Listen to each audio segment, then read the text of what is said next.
Hello friend, જય Shri Krishna. Geeta's cooking કોર્નરમાં તમારું સ્વાગત છે. તો ચાલો આજે આપણે પાણીપુરીનું તીખું એટલે કે ફુદીનાનું પાણી અને મીઠું પાણી એટલે કે ગોળ આંબલીનું પાણી અને બટેટાનો મસાલો બનાવીશું. તો આ પાણીપુરી એકદમ સહેલી રીતે ઘરે જ ખૂબ જ ઓછી વસ્તુનો ઉપયોગ કરીને એકદમ બહાર જેવી જ બનાવીશું. તો ચાલો આ પાણીપુરીના પાણીની રેસીપી શરૂ કરીએ. જો મારી રેસીપી ગમે તો લાઈક, શેર અને સબસ્ક્રાઈબ જરૂરથી કરજો. તો ચાલો આજે આપણે પાણીપુરીનું તીખું અને મીઠું બંને પાણી આપણે બનાવીશું અને તો એનો મસાલો પણ તૈયાર કરીશું. તો આપણે છે ને પહેલાં તીખું પાણી બનાવવાનું છે. તેમાં આપણે ફુદીનો લીધો છે. તો ફુદીનો મેં થોડોક લીધો છે ને, ફુદીનો આપણે વધારે લેવાનો છે. એને મેં મિક્સર જારમાં એડ કરી દઉં. હવે છે ને આપણે આ કોથમીર લીધી છે ને એ ડાળખા સહિત ધોઈને રાખી છે, એને આપણે એડ કરી દઈએ.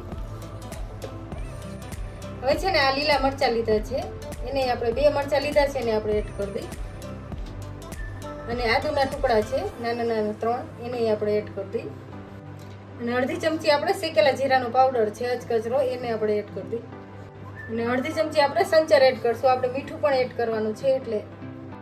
અને અડધી ચમચી આપણે નિમક એડ કરશું અને 1 લીંબુનો રસ એડ કરશું.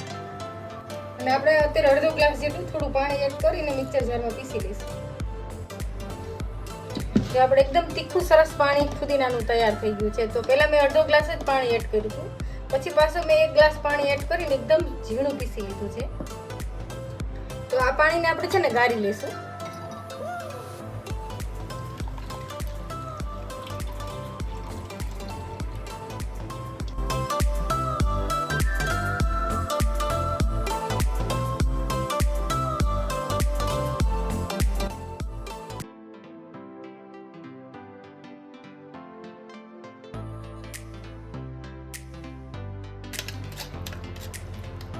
પાણીને છે ને એકદમ પ્રેસ કરીને સરસ આપણે કાઢી લઈશું.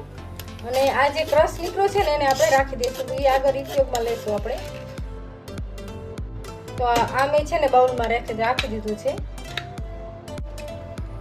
આપણે તીખું ચટપટું ફુદીનાનું પાણી તૈયાર છે.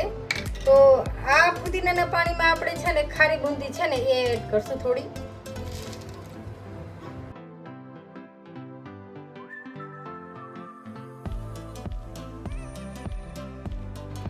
ફુદીનાનું આપણું તીખું પાણી તૈયાર છે. હવે આપણે મીઠું પાણી બનાવીશું. હવે છે ને આપણે મીઠું પાણી બનાવવાનું છે. તો એના માટે મેં 2 ગ્લાસ પેનમાં પાણી ગરમ કરવા માટે રાખી દીધું છે. અને થોડી આંબલી લીધી છે. તો આ મેં 10 ગ્રામ જેટલી આંબલી લીધી છે. તો આપણે ડબલ ગોળ એડ કરશું અંદર. આંબલી ઉકળે એટલે ગોળ એડ કરશું. હવે આપણે છે ને પાણીમાં આંબલી એડ કરી છે ને તો એકદમ સરસ છે ઓગળવા માંડી છે. તો આપણે છે ને એનો ડબલ આપણે આંબલી એડ કરી હતી ને એનો ડબલ આપણે ગોળ એડ કરશું. આ બંનેને છે ને આપણે એકદમ સરસ ઉકાળવા દઈશું એટલે આપણે ગોળ મેલ્ટ થઈ જાય ને પાણી એકદમ સરસ મીઠું સરસ તૈયાર થાય.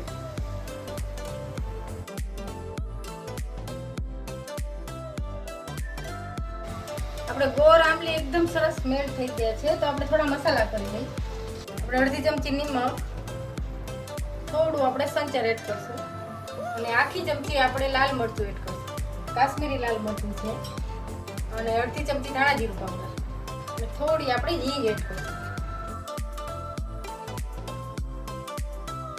હવે છે ને મસાલાદાર આપણું મીઠું પાણી પણ તૈયાર છે. તો આપણે ગળણીથી ગાળી લઈશું. તો એક બાઉલ રાખ્યું છે, એની ઉપર આ ગળણી રાખી અને આપણે એમાં એડ કરી દઈશું અને ગાળી લઈશું.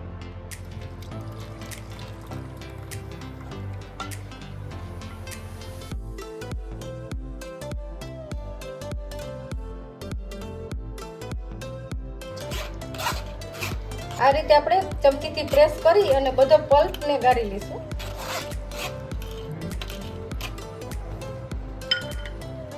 તો આપણું છે ને આ મીઠું પાણી તૈયાર છે.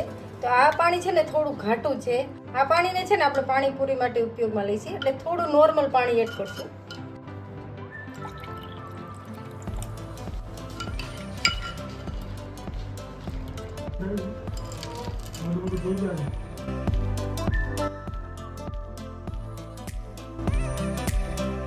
આપણું પાણીપુરી માટેનું મીઠું પાણી પણ સરસ તૈયાર છે.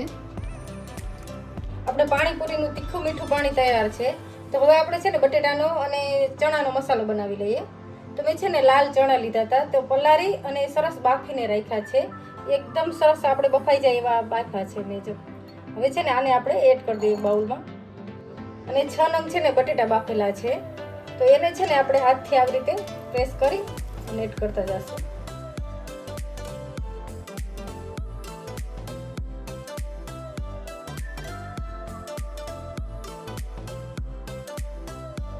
આ ચણા બટેટાને એકદમ સરસ આ રીતે મિક્સ કરી લઈશું આપણે. આપણે છે ને આ પુદીનાનો જે પલ્પ રાખ્યો હતો ને એ આપણે 1 ચમચી એડ કરશું. સ્વાદ અનુસાર નિમક અને થોડો આપણે સંચર પાવડર અને લાલ મરચું એડ કરશું. આ બધાને છે ને એકદમ સરસ આપણે મિક્સ કરી લઈશું.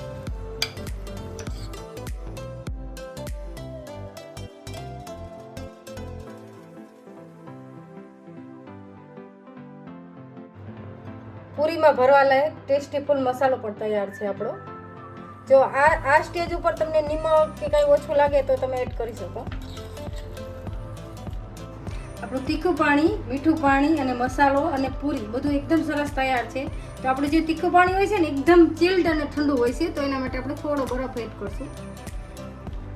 હવે છે ને આપણે આ પાણી પૂરીને સર્વ કરશું, તો એના માટે છે ને પૂરી લઈશું આપણે.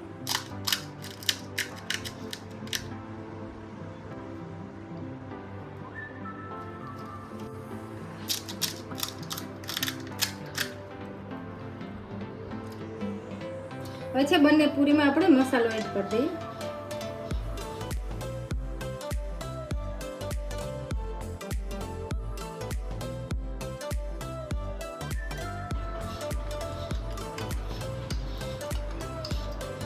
એકમાં છે ને આપણે તીખું પાણી એડ કરશું અને એકમાં છે ને આપણે મીઠું પાણી એડ કરશું.